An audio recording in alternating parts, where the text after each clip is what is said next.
Well, I'm sitting here making jalapeno poppers. I done cut up my jalapenos. You cut them in half, pull the seeds and the little ribbing out of it. And it occurred to me I should be making a video. So I have cream cheese with some diced up onions in here. I'm going to mix together. And then I got a wild idea and I took one of my halves of one of my jalapenos and I'm dicing it real small. And I'm going to put that in my cream cheese just to give that cream cheese a little jalapeno boost. Alright. I want those peppers real small because they're going to get all mixed up in there. And then I'm also cooking bacon in little pieces like this. I know I got it way too crowded in my skillet, but it'll be okay. Because I'm just kind of pre-cooking them a little bit just to have to put on top of the cream cheese. So that's going to be something I'm going to do. Now, for my sauce, or my filling rather, pardon my mess here, I'm going to put some seasonings in here. Naturally, I want a little salt and pepper. Not a whole lot. A little hint of onion powder just to boost that onion flavor, not much. I'm going to put a little dash of cumin in here to give it that taco-ish Mexican flavor if I can get my brand new bottle of cumin open. Oh, cumin smells so good when it's fresh. All right, just a little. I don't want to get crazy with it. Again, just a hint, just to give it a little suggestion. And then I'm going to do a little suggestion of chili powder just to give it some flavor. And finally, I'm going to do just a little bit of garlic powder because you can't ever go wrong with some garlic. I love me some garlic. So now I'm going to have to get something to stir this real good. This little plastic knife ain't going to get it for me. So let me get something here. Oh, I'm forgetting one other ingredient. But let me mix this a little bit first. A little bit of onion, a little bit of jalapeno, and the seasonings.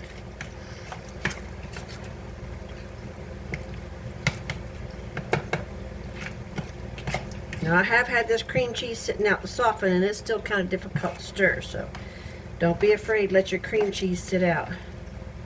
Because it's hard to do this when it's soft, or when it's not soft, excuse me. I have some shredded cheese. I'm not going to go crazy with this either, but I want a little bit of this in here. I'd say probably about 1/8 of a cup, just a little pinch. Alright.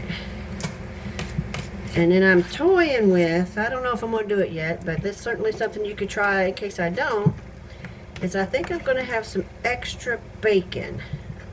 Because I cut them in pieces, and I think I'm going to have more pieces than I'm going to have jalapenos to put them on. So if I do, I'm going to dice them up and put them in with the cream cheese. So, but I'll have to get back with you on that because right now I'm still waiting on my bacon to cook. So, that's what I've got so far with my jalapenos. So while my bacon's cooking, I'm going to get my pan ready.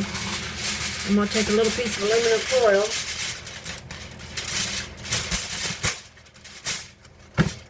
Put it across the cookie sheet.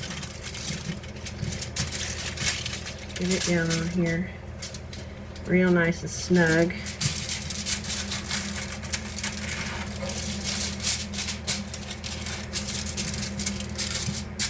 Have that ready, and then I'm also going to get a container because I think I'm going to freeze some of them before I bake them and have that ready to go so I can have jalapeno poppers later.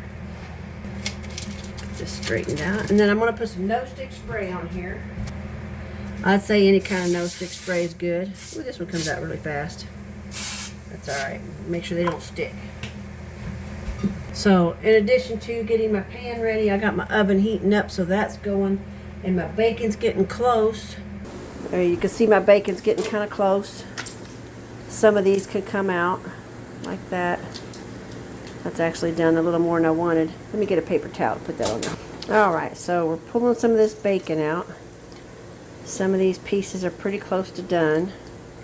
I'm just putting them on a paper towel. So let me get some of these pulled out, and then I'll come back and show you what I'm going to do next.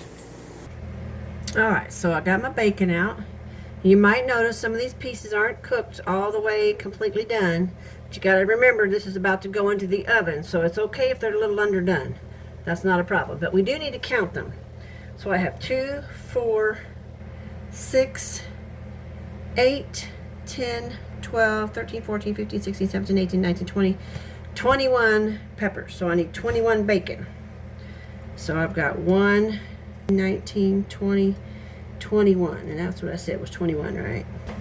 All right, to show you what I'm talking about. With a big knife, chop like that.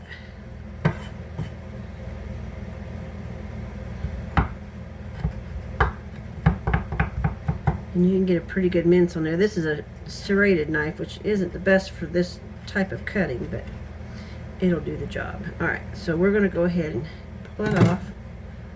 Put this in here.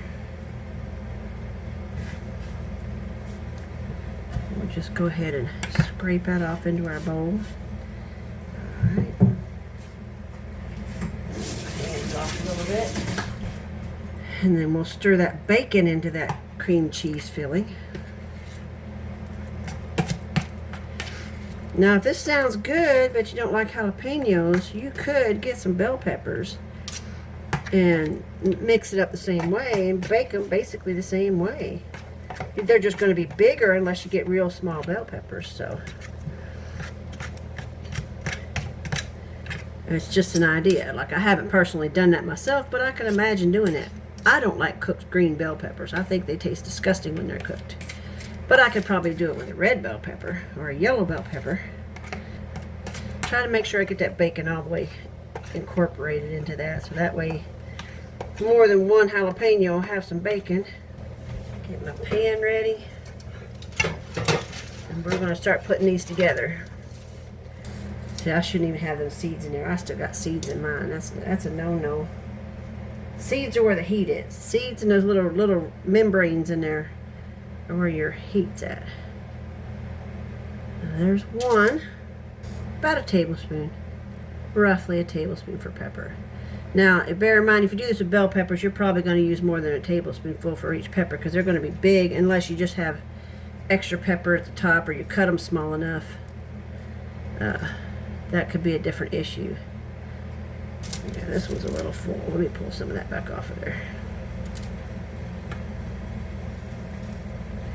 Because you kind of want your bacon to stay on the top. You don't really want your bacon just sliding off. So since I cut the bacon the way I did, you probably need to make room for the bacon and not get so greedy with the cream cheese like I did. I'm just excited about getting these cooked. I haven't had a good jalapeno popper in a while. Here. Okay, there we go. All right. Now, see about some bacon. And I also want to put some in here to freeze. So let me choose a few to freeze for later. Let's see here. Probably fit this little bitty one right off in there. There. So I'm going to put a bacon piece on each one of those.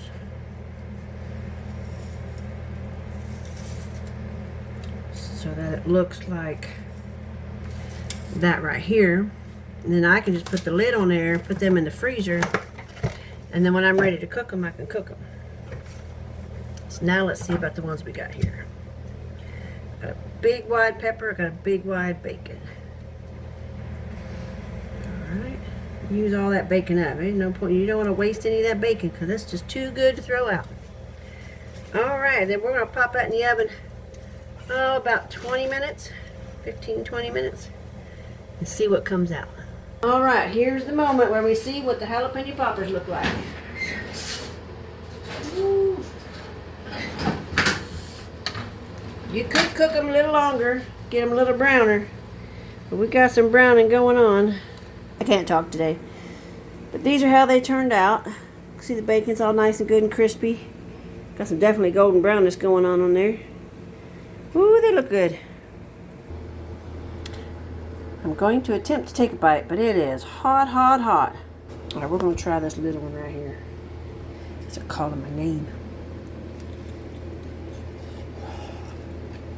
Oh, yeah. So good. So now you've seen how to make some jalapeno poppers. Get creative in your kitchen and make something good. That's all it takes. Have a little imagination. Have an idea what kind of flavor you're going for. Make it happen. Y'all will get some good cooking on with Granny. I'll see you next time. Bye-bye.